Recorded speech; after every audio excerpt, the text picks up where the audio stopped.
that was a big sip of coffee. All right. We live?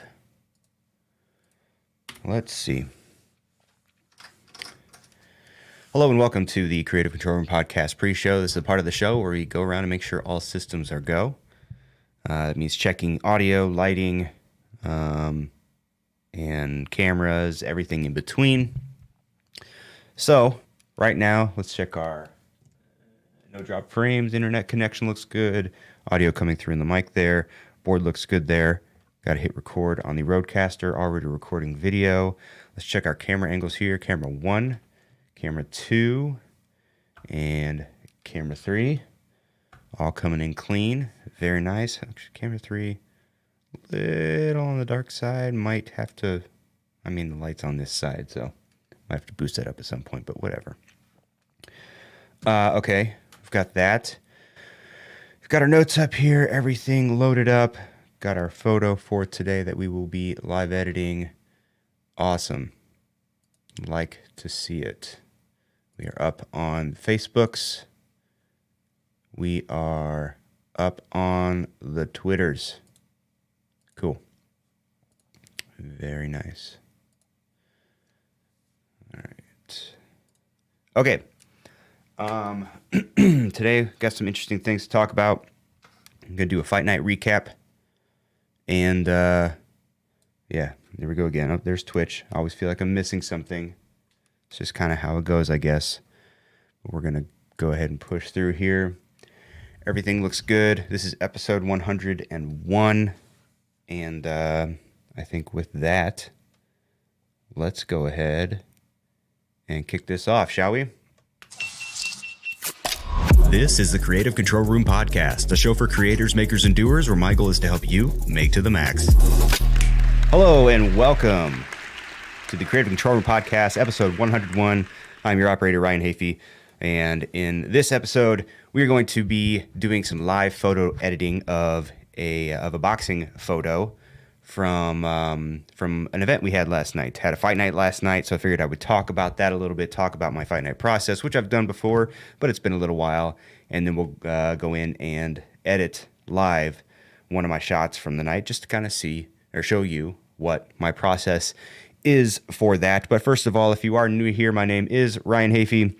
This is my Creative Control Room. This is where I do all things photography, video editing, video production, podcasting, live streaming, FPV, drone flying. If you're into any or all of that, then you might want to stick around because this is where I come and share my knowledge and the different projects that I happen to be working on. So if that's your thing, be sure to hit that subscribe button wherever you happen to be watching or listening, and follow me on social media at Ryan Hafey on Instagram, Twitter, and TikTok. And just noticed that we might not be live again on Facebook. Oh, nope, I lied. We are. We're good. We're good to go. So good. Yes, thank you for being here. Zoom details are in the description. Like the last few episodes, if you would like to jump on the show live, ask questions, or just say what's up, there are Zoom details in the description of this video. Just do me a favor and make sure it has your name so I know who's coming on. And come chime in and say what's up if you feel so inclined. So, okay, there we go. Where are we at? Zoom. So first thing I want to talk about is, kind of want to talk about. Let's talk about tools. This is the tools segment on the show. And what I was hoping to do today was give you a little bit of a preview of the new laptop that I bought, which is the new Razer gaming laptop. It's the Razer Blade Advanced 17. I've got a work laptop, but it's a 2018 MacBook, not quite powerful enough to do stuff like this. So what I was looking for is a laptop that I could get that, if I wanted to do something remote, do some sort of live stream setup, and or maybe do like a travel podcast, you would be able to handle it, do the recording and all that. So these Razer laptops, I guess, have been backed up for a while. They've been on back order, or some of them were for pre-order. And I found one that I liked. I went all out, got the most spec'd out one that I could find. but I ordered it on BH Photo because it was unavailable on the website. It was still back ordered on B&H. Placed an order there, and then got an alert from Razer that that some of their laptops were back in stock. So I canceled that order and then bought on Razer. Now, when I bought, it came with a free gift, which was just 3 little Razer branded cable ties. No big deal. But check your encoder settings, keyframe interval recommended. That's not my keyframe interval. What are you talking about? Anyway, so I went and purchased it through the Razer website. Came with this free gift, and then like a couple days later, I got shipping notifications. It's like, oh, it's been shipped. Like, yes, awesome. I'm excited because I'm impatient, so I get excited. And then it said it's going to be here on Saturday, meaning yesterday. I was like, I got physically excited. I was like, yes, it's coming in. I'm excited. And then come to find out that it got delivered. But what was delivered was just the cable ties. They came in 2 separate packages. So I guess the cable ties came from somewhere nearby, but the laptop is shipping from Hong Kong. So it's going to take a little bit longer for the laptop to get here. Whatever, it is what it is. But that's kind of where we're at with that. So I'm looking forward to showing you that new piece of equipment when it comes in. I'm very excited about it. And I will keep you all posted. But that's really the only update for today. So let's go ahead, move right along into our main topic, which is we're going to go over a fight night recap of last night's fight briefly, because I know you're not here for boxing. You're here for the photo editing. But I just like talking about it. So we're going to do that. Then I'm going to go through some of my fight night process, and then we're going to edit one of my fight night photos live here so you can see my whole process. So last night, it was a Showtime fight. 3 fights on the televised portion of the card, opening with Jerwin Ancajas and Fernando Martinez. Ancajas, one of the longest reigning champs. He's had his belt for a long time. These are just little guys. I think they were super flyweights, weighed in like 115 pounds, something like that. Very, very small guys. But Jerwin ended up losing. It was just an interesting night of boxing. The right person won, I think, in each fight, but there were some upsets. There were two of the 3 fights were upsets, which we'll get into. But Fernando brought it. He really pressured Jerwin, but man, Jerwin took a lot of punches and just kind of walked right through him. Never went down, powered through, but the right guy won in that fight. Moving on to the co-main event, you had Gary Antoine Russell facing Victor Postal. Victor Postal fighting out of the Ukraine. He was interviewed. And I guess his wife and daughter were taking refuge in a bunker. If I don't quote me on that, but I believe that's what he said, that his wife and daughter are safe, but we're taking cover. And he was over here getting his fight out of the way. And I was thinking, how is he going to get home right now with everything going on over there? So hopefully, the best to him. He ended up losing the fight. Last round, there was a stoppage. I think it was a little bit of a premature stoppage. Probably would have lost if they went to the cards. But he's a really crafty fighter. I liked watching him. And props to Gary Antoine Russell for taking home the W there. And then the main event. The main event was very strange. It was Chris Colbert versus Hector Luis Garcia. So Colbert was supposed to fight Roger Gutierrez. At first, Gutierrez caught COVID, had to back out. And then Hector Garcia came in on 2 weeks' notice. And and he was undefeated, or is undefeated.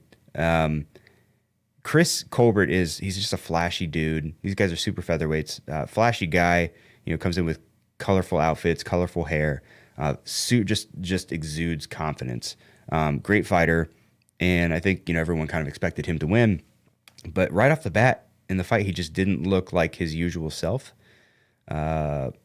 Hector, to his credit, was a lot of pressure, never tired out, and was landing good shots, and Chris just couldn't seem to get control of the fight. 7th round, Hector dropped him. I think that might have been Chris's first time down in his career, not positive.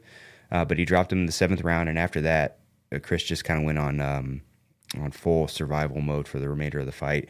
In the 12th round, he just kind of skipped around the ring for basically the full round. I think he knew at that point that he had lost the fight and wasn't going to be able to stop him. So just kind of opted to not take any more punishment, and got, Hector Garcia got the unanimous decision. Good for him. And to Chris's credit, though, he took it very humbly, gave all the credit to Hector Garcia, and took it like a man. So he'll be back. He's a great fighter, and I think he'll learn a lot from this and come back even stronger. He's a young kid, so he'll be fine. But that was that was the fight night. And then as far as, so my role on fight night was photography, shooting for PBC. There were 7 total fights on the fight card. Just to give you a little information of how many shots I took. 7 total fights. I took 3,040 images combined from those 7 fights, and that resulted in about 254 keeper photos. So shots that I marked as being good enough to hang on to and send out to press and things like that. As far as camera settings go, I was shooting on this, which is the Sony a7 IV. On it, I have the 24 to 70 millimeter f2.8 lens. This is it's pretty rare that I swap out lenses on a fight night, and the reason being, for this specific camera, it has an option to shoot in Super 35 mode, and I've set it up to where I've set this custom button here to where if you press it, it switches straight over to Super 35 mode. And what that means is that it essentially uses a smaller portion of the sensor so that it's like you're shooting on a crop sensor. So the image looks a little bit more zoomed. Now, the downside of that is that you lose a little bit of resolution. I think it goes from 33 megapixels down to 14 point something megapixels when you're shooting at Super 35. But for the purposes of what we use these boxing photos for, I mean, it's almost exclusively for digital purposes. So like the 14 megapixel resolution is fine for most of what we do. So that means what that means is that, when I'm shooting at 24 millimeters on this lens at full frame, if I shoot in Super 35 mode, that's going to be 24 times 1.6 or whatever that that crop factor is. So you can essentially, out of a 24 to 70 lens, you could get 24 to maybe like 105 millimeters out of it. So I can zoom in as much as I need to, or as much as really is practical with just one lens in that camera. Camera settings wise, I was shooting with a shutter speed of 1/800th of a second. The lighting was a little bit dim today, or last night. It wasn't as bright as I'm used to. It was at the Cosmopolitan here in Las Vegas, by the way. But 1/800th shutter. I usually shoot on 1/800th or 1/1000th of a second, depending on lighting. Shooting at f2.8. Lately, I've been shooting f2.8. Sometimes I'll go up to f3.2, 3.5. Again, all depending on lighting. I try to close the aperture down just a little bit if I can, just because you're not always going to get the fighters directly in front of you. One's going to be in front or behind, whatever, which means if you're shooting with a wide aperture, you can have a shallow depth of field, so one of the fighters might be out of focus. You get it. But sometimes f2.8 is just kind of necessary. Also shot with an ISO of 4000 in this one, again because the lighting was so dim compared to some other venues that I've shot. I had to crank up the ISO a little bit. I didn't want to go down in shutter speed because doing so would introduce more motion blur, especially when you have small guys fighting that are super quick. That motion blur really comes through. And then white balance, I chose a custom white balance just based on, I just used some white print on the canvas and kind of used that as a white balance card. I shoot in RAW, so don't technically need to use custom white balance, but I like everything, because sometimes I'll also transfer photos off of the camera onto my phone to post for social media during the fight. So having a custom white balance and making sure that that's dialed in as much as possible in camera allows me to be able to use photos, because sometimes white balance messes up. Auto white balance, it is. So those were the settings. And then, as far as my fight night process, I've talked about this before, but usually I'll get in right around a little bit before doors, get set up. I'll go and shoot a few rounds of the early fights. Technically, we don't need to shoot the early fights in their entirety, but I will go and shoot them just to have some shots to send out to press. but also as a way to kind of get my camera settings dialed in and to create a preset. So shot the first fight, come back, and then I use some of those photos to get the edit correct that I want, change all the settings correctly. And you can save that as a preset because for the remainder of the evening, I mean, your lighting is going to be the same. So you can essentially save a preset and apply that to all of your photos once you get them in Lightroom so that you can quickly process and get the photos out. But let's go ahead and open up our shot here that we're going to be editing, which I have, here we go. Now, I'm going to be doing this in Photoshop, but on fight nights, I exclusively use Lightroom. Now, I'm going to be using Camera Raw within Photoshop, which essentially has all the same features as Lightroom that Lightroom offers. So you'll get the same general idea, but I want to use Photoshop because when I'm doing fight night, I will edit in Lightroom, and then those photos, the photos that I export directly from Lightroom is what gets sent to press. However, when I'm like posting for myself, I like to stylize the photos and add a little bit of my own personal flair to them. And for that, I will use actions within Photoshop, which I will show you, but that's why I'm going to do it here. So here is the shot. Oh, wrong monitor. Hold on a second here. Is that it? There we go. All right.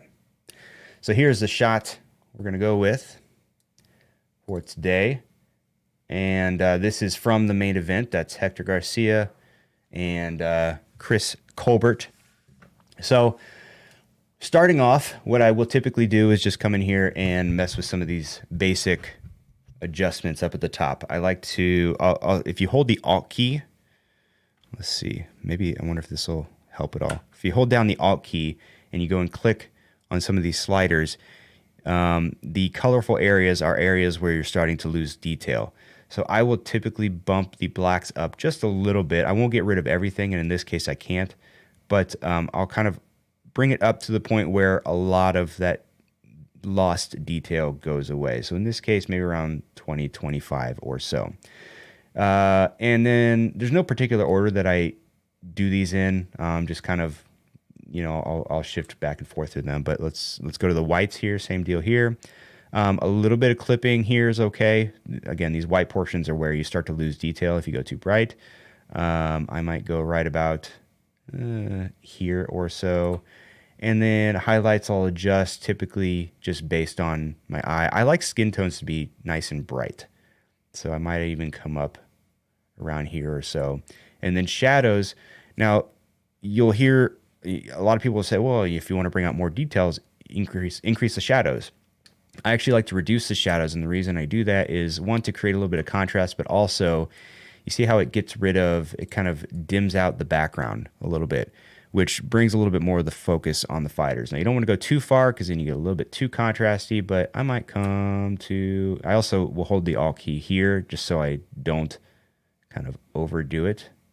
I might come about right. No, that's too far. Let's go, I'll just do this one by eye, about right there.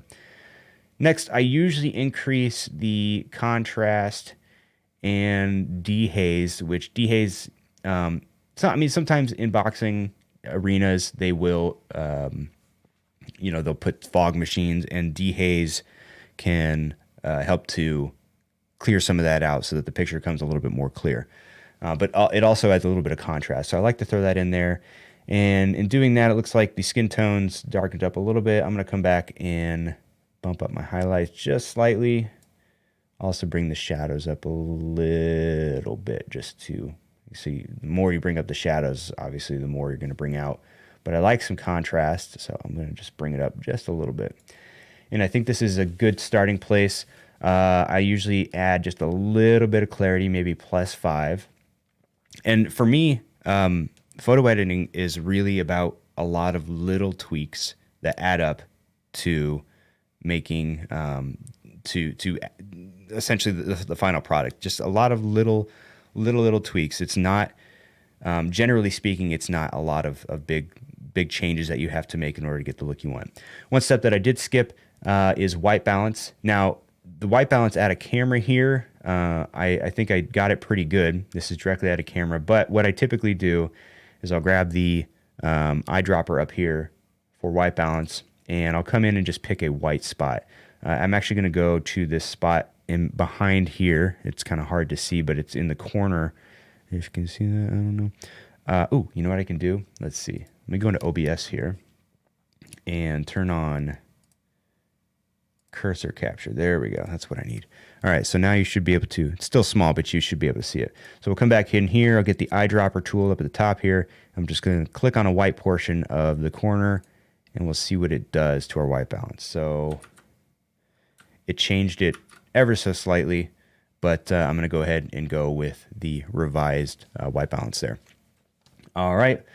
I'm also going to crank up the vibrance a little bit. I typically don't touch saturation. Obviously, don't want to go too far. If you crank it all the way, it looks way too saturated. But lately, I've been going in like the 20 to 25 range, something like that. So we'll put it about right there. Plus, I love Colbert's trunks here and like the bright colors. So I want to really bring those out. Okay, so pretty happy with this as it is here. And then I'm going to go into my curves a little bit. I might, in some cases, bring up the mids just a little bit, again, just to bring a little bit more life out of those skin tones, but just a tiny, tiny adjustment there. And then I may also bring down some of these shadows in the curves. Again, you can really go overboard very quickly with this, as you can see here. So just a tiny, tiny adjustment, again, for a little bit more contrast. And I like that. Do want to go back in here. Actually, let's try the curves. Maybe bring up our highlights slightly again. Okay, you can kind of see with that off, on, off, on. Very subtle adjustment, but that's how that works. Let's go back here so you can kind of see what keyboard things I'm doing here. Then we'll go into the detail section. Now, we do need to do a little bit of noise reduction because we're using such a high ISO. It's going to be a little bit hard to see from the screen from your perspective here.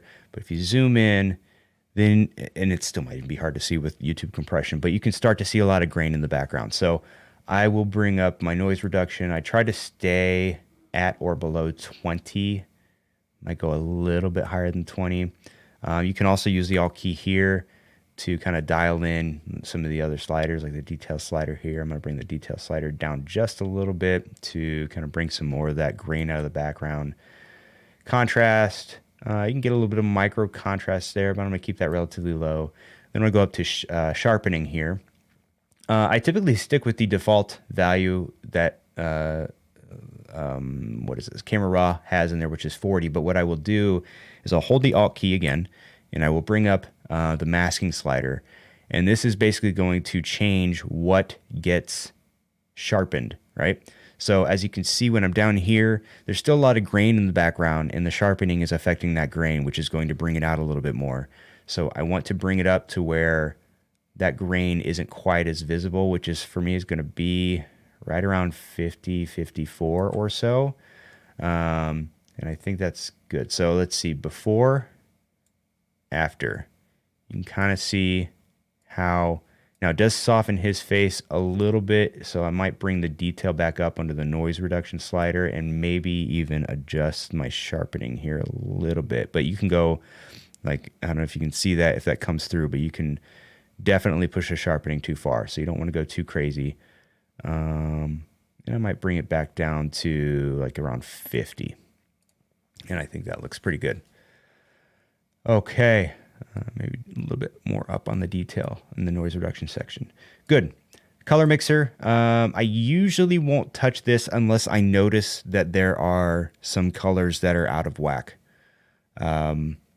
If, you know, some on like the A7 III, I would always notice that the reds would be a little bit more on the purple side, magenta side. So I would adjust those a little bit with the hue slider here, kind of move those around. Actually, it's kind of cool how you can just kind of very easily and quickly manipulate the colors, but we're not going to do that today. I think the colors look pretty good here, so I'm going to avoid the color mixer. Next, I'll go down to the color grading section, and I usually only make one adjustment here, and that is I will add some bluish teal into the shadows, and this helps to bring out skin tones a little bit. Just makes the fighters pop off the screen a little bit more. So what I will do is I will drag this little center thing here all the way to the side, find the shade that I want. Obviously, I'm not going to keep this here, but then I will hold Shift and I will dial it back in. Shift is going to make sure that you keep that same color, and you can just kind of change the intensity of it. So I like to bring this down to about between like 5 and 8 somewhere. Let's try that. So off, on, off, on. And it's very subtle, and that's kind of the way I like it. But again, it just sort of, it puts a little bit of blue into the shadows, and because blue is a contrasting color to orange and natural skin tones, that's what kind of makes the fighters pop off the screen a little bit more. So that's all I do there. Close that up. Optics, I always select by default, remove chromatic aberration, and use profile corrections. Profile corrections will find the camera you're using and the lens that you're using, and adjust the image based on what it's supposed to look like. You know, all lenses, I guess, will have a little bit of variance, so they create these profiles to where you can kind of correct that in post. So I'm going to go ahead and do that. And then that's really about it as far as kind of the basic settings here. Calibration, you can do some of the same things as you could in Color Mixer. Again, if the reds look off a little bit, you can adjust those here, but I don't need that in this case. So I'm going to double click that and bring it back to 0. But I'm pretty happy with the way this looks. So this image is what I would be happy exporting and sending out to press and media. But then again, like I said, when I'm posting for myself, I like to do a little bit extra. So what I'm going to do here is I'm just going to open this now in Photoshop. Bring this up here. Come on. Yeah. I didn't mean to do that. Okay. Let's maximize this on screen. Zoom in a little bit. So I have what are called actions set up. Might be hard to see there, but up in the top corner is this section called Actions. And I have some saved here, but for the sake of kind of showing you the process, I will show you, actually I'll show you how to create an action, and also show you the process so you can save your own actions if you want to. But, so what I will do is, if you want to create a new action, and again, this is just kind of like a default process that you can apply very quickly and instantly to a photo or you know, whatever you happen to be working on. So I'm going to, with the actions window selected, if you don't have it up, by the way, just go to window and actions at the top here. And then down here, there's a little plus button inside of a square. I'm going to click that, and I'll title it 226, which was the date of the fight yesterday. I'll hit record. So now any edits that I do to the photo, it's going to record those. So the first thing that I like to do, and this is what I do to kind of give my shots an extra pop, I will duplicate this layer by hitting Control or Command J, and then I will change the blend mode on this new layer to overlay.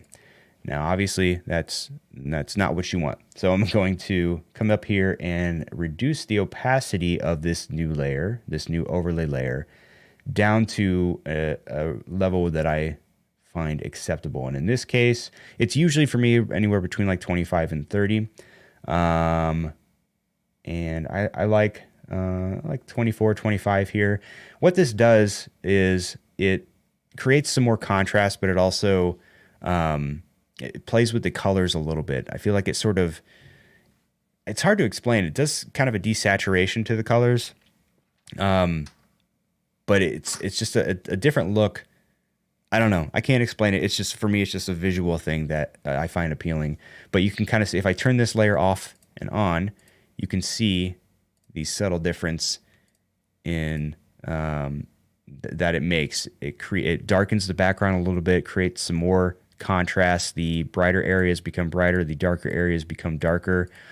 And then from here, I will do a couple more additional tweaks to fine tune everything. So I will go back down and click on the background layer. And then this little icon down at the bottom for layer mask, for a fill adjustment. I will click that. First thing I'll do is bring up levels. And it should bring this up here on the top right. If it doesn't, look at the properties tab. And I will adjust some things here. I might bring up, kind of brighten things up just slightly. Usually do that within, around 10, about right there, maybe 108 or 1.08. I then like to bring up this black level here to about 5 or 6 so that it's not so super contrasty and black. And then I'll bring this white point up here down to about 247. Again, that's going to prevent the brightest areas from being so super bright. And then if I need to, I might adjust these in a little bit. Again, this is all kind of to your taste. For some people, this look might be a little bit too contrasty. For me, it just, again, stylized wise, I enjoy it. And I'm good there. And then finally, in this case, I will also usually add a vibrance layer, or what was it? Fill layer. And I usually will bring that up a little bit. Let's see, do I want to do it here?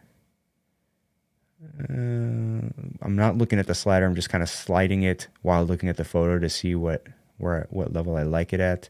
I think right there is pretty good, and that was at about 11. And that's kind of the finished photo for me. If I undo all these adjustments that I made and just go back to the original layer, this is before, right here, and after.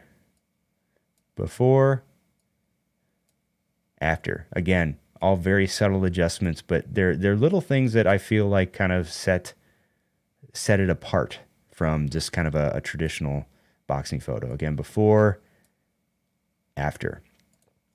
And there you go. That's my photo editing process. So what do you think?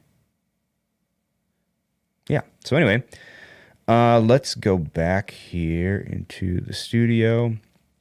So yeah, that's my fight night process. At this point, I've shot hundreds of fights at this point.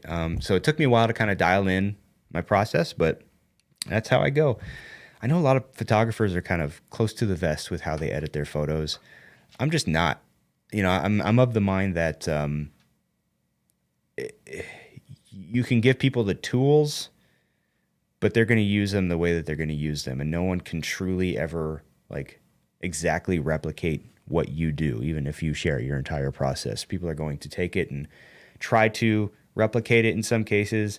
In other cases, they're going to use it for, and tweak it for themselves. So I don't mind sharing my process. But anyway, hey, if you're still here with me and if you enjoyed or got some value out of anything I had to say today, do me a favor, hit that subscribe button wherever you happen to be watching or listening, and follow me on social media at Ryan Hafey on Instagram, Twitter, and TikTok. Swing by, say hello, ask a question, whatever you feel like doing. But for now, I'm going to go ahead and call this one done. Thank you so much for being here. Keep on creating, making, and doing. Wait. Okay, just making sure I had the right button. And we will see you in the next one. Bye-bye.